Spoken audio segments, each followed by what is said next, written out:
What now? Welcome to the program. I am Precious Amayu. Now let's start off in the Middle East. Tensions between the United States and Iran are once again intensifying as Tehran signals a willingness to engage in dialogue while warning that it will defend itself forcefully if provoked. Iran's Foreign Minister Abbas Araghchi says the country's armed forces are on high alert, declaring they are ready to respond immediately and powerfully against the United States, Israel, and their allies in the event of an attack. The warning follows President Donald Trump's latest threat of possible strikes should Iran refuse to negotiate a new agreement on its nuclear program. The renewed standoff comes against the backdrop of weeks of anti-government protests across Iran, which have reportedly claimed several lives and drawn strong international condemnation. The United States has also begun repositioning military assets closer to Iran, a move widely seen as a signal of readiness should diplomatic efforts collapse.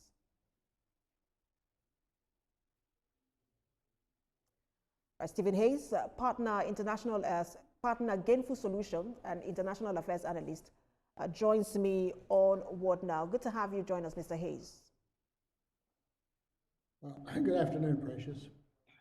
All right, so Trump has warned of attacks unless a deal is reached.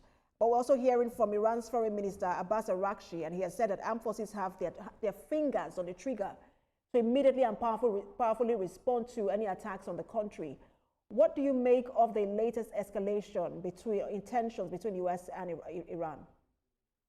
Well, I'm a bit confused, and I think most of the people in this country are at this stage too. And it reminds me a bit like the Venezuela situation. We're not really sure why it is happening. It doesn't mean that it should not happen, but it's the interpretation and how it's communicated to the public is not clear. For instance, is it because of the public executions of the demonstrators? That apparently is not the case any longer, although originally the president said help is on the way. It wasn't. But now, again, he wants a nuclear agreement. In the past, he said the nuclear agreement with Iran is not possible. Now he's asking for 3 conditions that I think will be very, very difficult for Iran to meet, and it would be very difficult to believe if they did say it anyway. So it's a big question mark. I suspect that this does link more to his Middle East peace agreement objectives, I should say. But again, it's not totally clear. It just simply does suggest, though, that a strike is possible and possibly imminent. And does this now, because you mentioned something quite interesting about how he had assured Iranians who were protesting economic conditions in their country that help was on the way, and then there was no help, and now he's willing to attack just to negotiate a new nuclear deal. Does this then show that that was the actual motive from the very beginning? No, in all honesty, I don't think anyone can be sure, particularly with this president, as to what the ultimate objective is. To be overly cynical, I hope, is that these things happen when there's also domestic crises. The Venezuelan attack happened on Christmas at the time when the economy prices were going up, and it was a big political issue for the president. Now we have the immigration issues, and particularly Minneapolis is becoming a national issue, and suddenly we see this as well. That's probably not related, but we're in a day of cynicism and skepticism, an age of that, at least right now. So it's hard to know exactly where it's coming from. Now, President Trump holds the leverage of overwhelming military power, but Tehran holds the leverage of turning the region into chaos if what breaks out. Between them, it will seem as though diplomacy is trying to buy time just to avoid, throwing that region into chaos. What would likely happen? Well, I think we are trying to buy time, and to be fair, we tried to do that with Venezuela too, supposedly. I think what could happen, though, is Iran, of course, is not a Venezuela. It has the capacity to retaliate. It has a strong military, and so it can also attack our bases. We have bases in 12 different countries surrounding or near to Iran. Those could be hit. Also, the rockets could hit our aircraft carriers or our battleships, which would be also a loss of life. So this would likely not be an easy overcoming like we did with Venezuela. I think this would be more prolonged and protracted, frankly. And there is a striking part of this entire tension is the Iran's president, Masoud Pezeshkian. He said that the government must acknowledge its own shortcomings rather than solely blame foreign countries for the mass protests that have swept the country. That seems like a breakaway from the rhetoric of the Ayatollah. Do you sense a fracture or an outright split within Iran's government? Yes, I do, and I think that was an encouraging statement. Frankly, it was a separation from the Ayatollah. The Ayatollah operates on a very strict theocratic basis. The president doesn't. The president, I think, sees himself representing more of the people as opposed to the religion.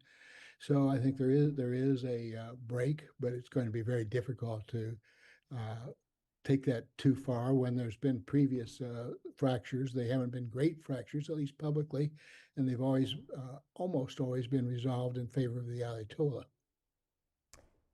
And could the region slip into new cycles of instability if this were to be allowed to go on, if there was an attack, for example?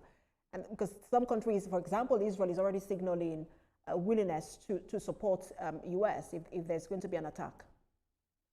Well, I think, quite honestly, there's more than just Israel really support Iran. The United States.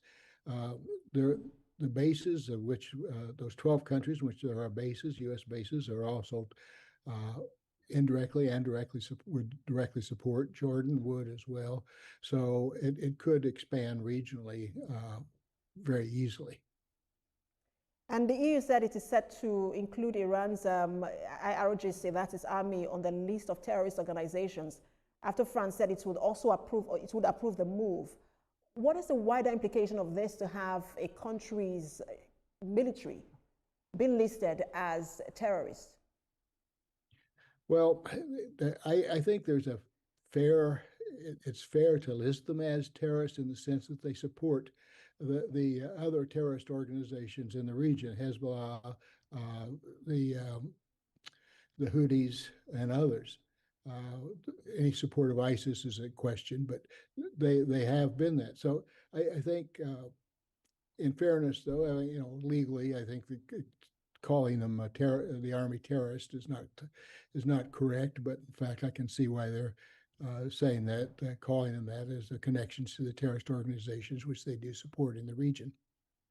Iran has never agreed that they are terrorist organizations. In fact, they call them it calls them its axis of resistance, and he's saying he's trying to ward off his own, what would I call them, aggressors who are also, for example, Israel, and maybe a bit of Saudi Arabia, which now has a more cordial approach to dealing with Iran. I mean, what do you make of that? Well, I think you're exactly right. And in fairness, from the Iranian point of view, they aren't terrorist organizations. They are organizations that are primarily religiously consistent with Iran, Shiite, not entirely, but mostly.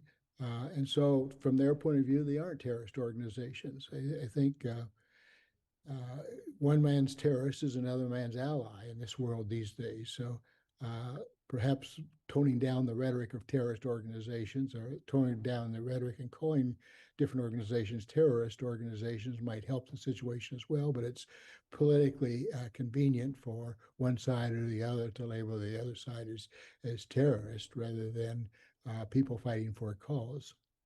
And there is no love lost between Iran and other countries in that region, especially Saudi Arabia and Egypt. But do you think, and that's where one of those countries where the U.S. has its base is Saudi Arabia and the UAE. But do you think that they would? I didn't get that. No, I'm sorry, I was interrupting you. Go ahead. All right. So do you think that those countries where the U.S. has its bases would allow the U.S. to use their airspace to strike Iran? Absolutely.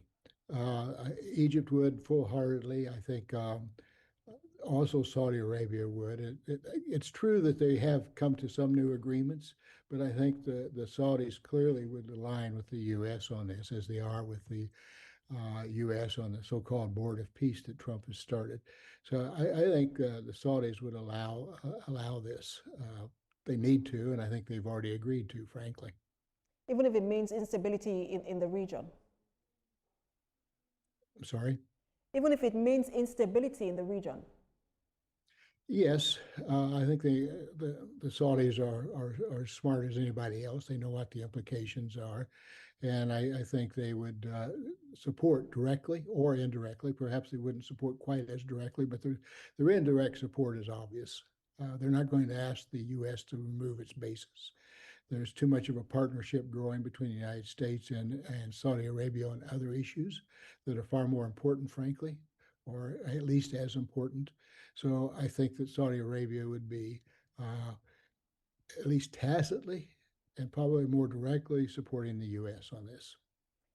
Across Europe, there's also a call for regime change in Iran, and most of the countries there, particularly within the EU, are saying it is time for Iran for the Ayatollah to step down. Could this be, could they have enough pressure on the Ayatollah to get him to negotiate a new nuclear deal? I don't know. I think it's a very difficult thing. If he negotiates, he loses face in Iran, and it shows weakness. And again, I think Israel will lobby very hard to not come to an agreement because, first of all, they don't believe that Iran would honor the principles. They don't believe that they've done it so far. I don't know the answer to that. And so there's going to be some pressure to move forward without an agreement on the side of the U.S. But it's going to be very difficult for Iran to accept the terms, the three terms, particularly that Trump has said, and to expect them to accept that. It's going to be a tremendous loss of face if they come to an agreement. But I'm sure that the various public relations mechanisms of both the U.S. and Iran would hail it as a great success if they do come to an agreement. We'll see how the Iran government puts up with this. There is pressure at home and pressure internationally as well. Thank you so much for your time. Partner Gainful Solutions, Stephen Hayes. Thank you, and honored as usual. Thank you.